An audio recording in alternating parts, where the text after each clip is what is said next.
Pag hindi ito inaksyonan, ay masisira ang ibinigay na karapatan sa ordinaryong mamamayan pag ang kanyang kalayaan ay nilalabag. Justice delayed is justice denied. Sabi po namin sa kataas-taasang hukuman, kung maaari lamang po na sana'y i-resolve na ang aming petition for a writ of habeas corpus. Ito ang nakakagulat na balita ngayon sa mundo ng politika. Matapos ang matagal na paghihintay, ay sa wakas tuluyan ng kumilos ang Supreme Court patungkol sa petisyong writ of habeas corpus na isinumite ng kampo ni na dating Pangulong Duterte upang agaran niyang mabigyang remedyo ang ginawang iligal di umano na pag-aresto at pagpapadala sa dating Chief Executive ng bansa papuntang The Hague, Netherlands upang litisin. Sa inilabas niyang en banc decision ng kataas-taasang hukuman ay diretsahan ngang inatasan ang Malacanang at ang mga sangkot na miyembro ng gabinete ng Administrasyong Marcos upang magbigay ng komento sa naturang petisyon na humihiling nga sa korte na pilitin nito ang pamahalaan na gawin ang mga karampatang hakbang para masiguro ang pag-uwi ng dating Pangulong Duterte sa bansa. Bagamat hindi pa naman tapos, ay marami ang umaasa na sana'y magtuloy-tuloy na nga ang korte sa pagdinig ng mga nakabinbing petisyon at patunayan na talagang buhay at gumagana pa ang justice system dito sa ating bansa. Sabihin natin yan sa Korte Suprema na alam naman po ng Korte Suprema na yung petisyon ng pag-issue ng writ of habeas corpus ay isang dakilang remedyo na ibinibigay sa isang mamamayan na tatanggalan ng kalayaan. At sabi po namin sa Korte Suprema, mula nung ipinail namin ito, 8 buwan na nakakaraan, wala pang masustansyang aksyon ang ginawa ng Korte Suprema, maliban doon sa pinasagot sila sa aming inihain na petisyon, at binigyan sila ng ilang araw na sumagot naman. At maliban doon sa aksyon na ginawa nila, na sinasabi nilang natanggap nila yung aming pangalawang pleading na nakikiusap na kung maaari ay iset for oral arguments ang aming petition for the issuance of the writ, wala na pong nangyari. At ang palagay po namin, sabi namin, pag hindi ito inaksyonan, ay masisira ang ibinigay na karapatan sa ordinaryong mamamayan na humingi ng isang remedyo sa Korte Suprema pag ang kanyang kalayaan ay nilalabag. At hindi po ito maganda sapagkat lalabas na wala na silang remedyo. Katunayan, sabi po namin sa Korte Suprema, mas matindi pa ito sa suspensyon ng mga karapatan sa saligang batas pag nagdeklara ka ng rebellion. Sapagkat pag sinuspindi mo rebellion, pati yung writ of habeas corpus, hindi mo magagamit yung karapatan ng paghingi ng remedyo ng pag-issue ng writ. Suspendido ito ng 60 araw lamang. May gitna pong 200 plus days ang nakararaan. At yung suspension ng writ of habeas corpus na binibigay ng saligang batas, lalampas na nga sa 60 days. Sabi namin, mas matindi pa sa suspension ng writ at pati na suspension ng rebellion.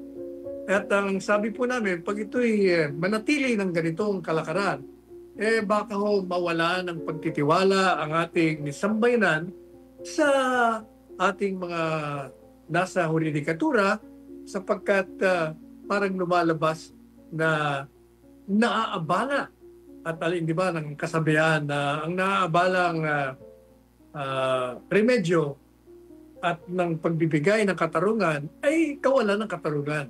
Justice delayed is justice denied. Kaya sabi po namin sa kataas-taasang hukuman, kung maaari lamang po na sana'y i-resolve na ang aming petition for a writ of habeas corpus.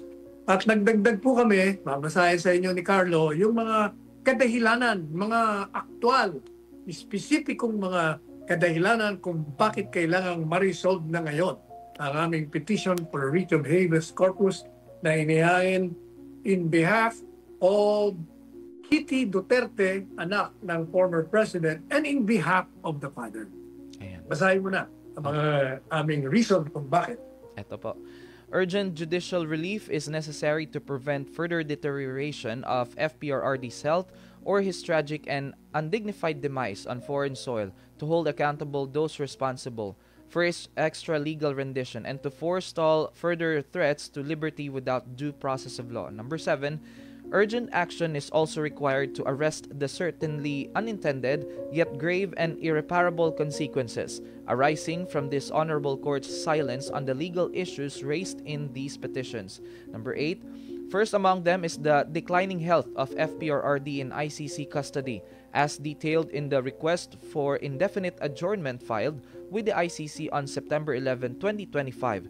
Medical reports supporting the said request confirm that FPRRD's cognitive condition has deteriorated, significantly affecting his memory, his daily executive functioning, his visual constructive abilities, and his orientation to place and time. The said request further states that FPRRD's condition is expected to remain static or worsen, even with medical or psychiatric intervention, leading to the request for an indefinite adjournment of ICC proceedings due to his unfitness to stand trial.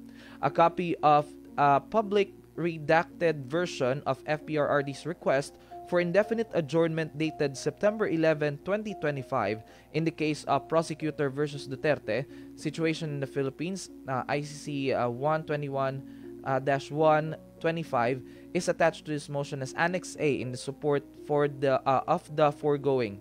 Number 9, timely intervention on these petitions could well have spared FPRRD this harm. However, urgent action now may prevent further deterioration of FPRRD's health by facilitating his immediate repatriation to receive the necessary care from his doctors. Number 10, at bare minimum, urgent judicial relief will spare the nation the ignominy of having a beloved former president expelled from his homeland without due process of law, suffer an undignified death in the custody of his foreign captors, with this honorable court not lifting a finger to intervene. Ayan po, Attorney Sal. Yan, ang una muna po, ang reason namin at yung iba sa susunod na artikulo natin. Ang unang reason kung bakit po namin gustong i-resolve na yan, sapagkat sabi po namin, upang mahadlangan ang pagiging malubha ng karamdaman ni Presidente Duterte. Sapagkat alam naman natin na talagang bago pa siya inaresto at tinapon sa The Hague, eh dati na ho siyang may mga karamdaman. Marami na siyang nararamdaman. Katunayan nga, nagkakaproblema na siya sa kanyang balanse. Kailangan alalayan mo. Marami na siyang nararamdaman dahil sa mga dati niya ng sakit. Sa aksidente niya, yung kanyang paninigarilyo. At saka may edad na siya.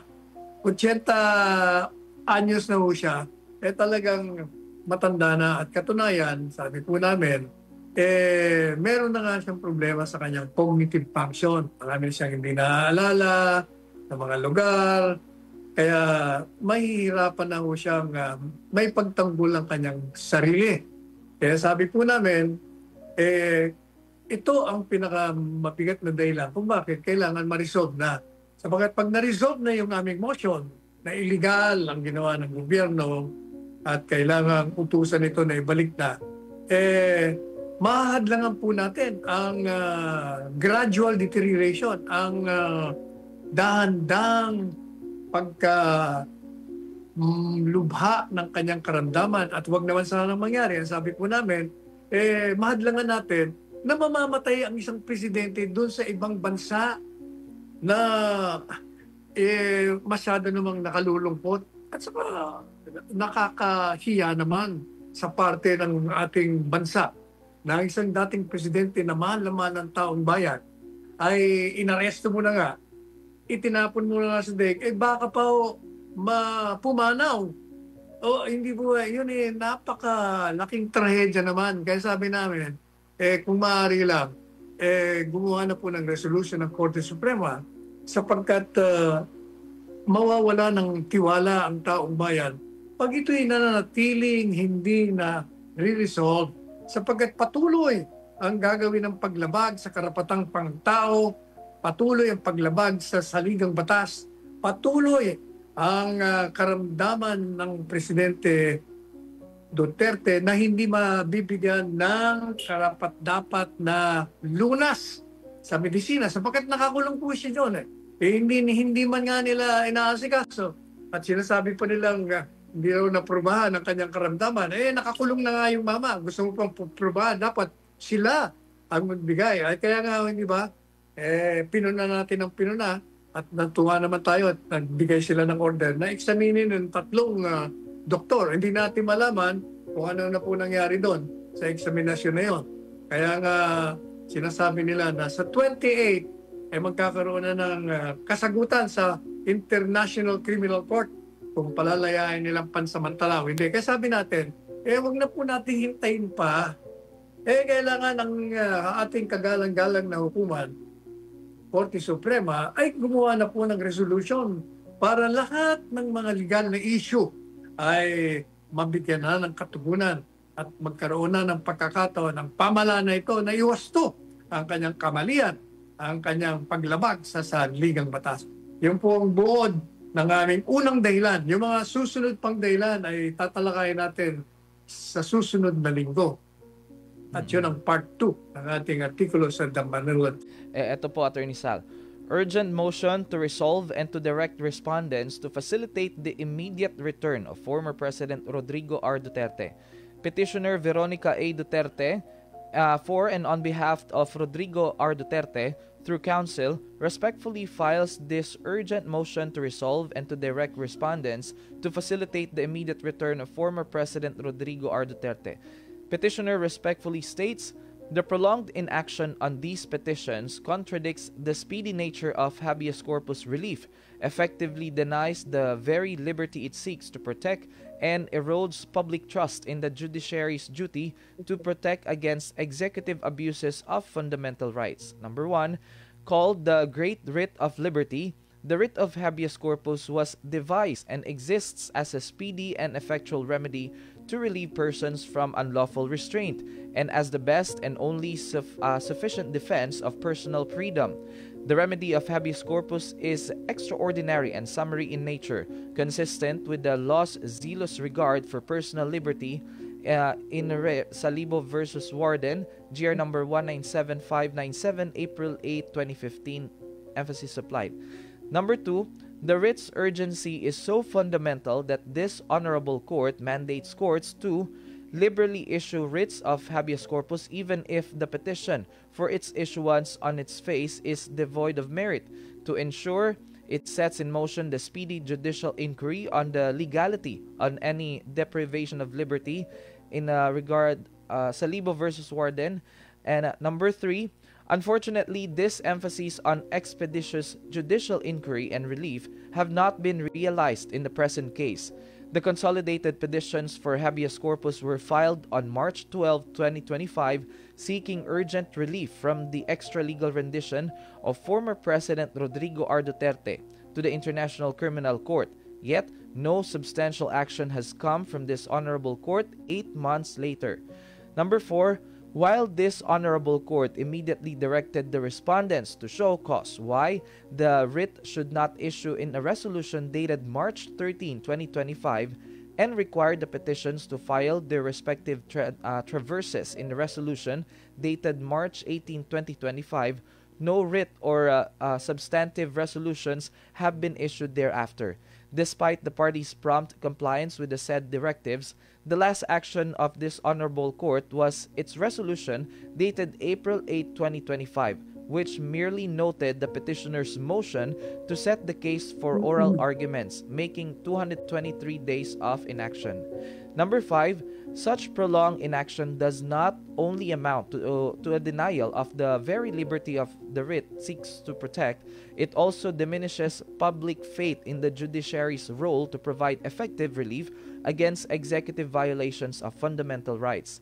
It regrettably amounts to de facto violations a de facto suspension of the privilege of the writ of habeas corpus, more alarming than a formal suspension in cases of rebellion or invasion under Article 3, Section 18 of the Constitution, which limits suspension to 60 days, extendable only by a majority vote of Congress voting jointly, and provides other safeguards including review by this honorable court of the factual basis of suspension within 30 days.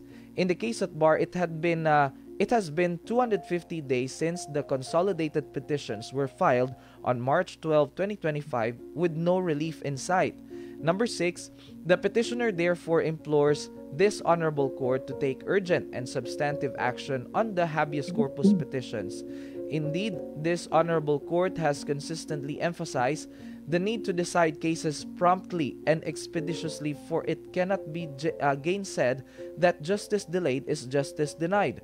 Further delay also violates the petitioner's constitutional right to a speedy disposition of their case. Okay, kaya yan ako.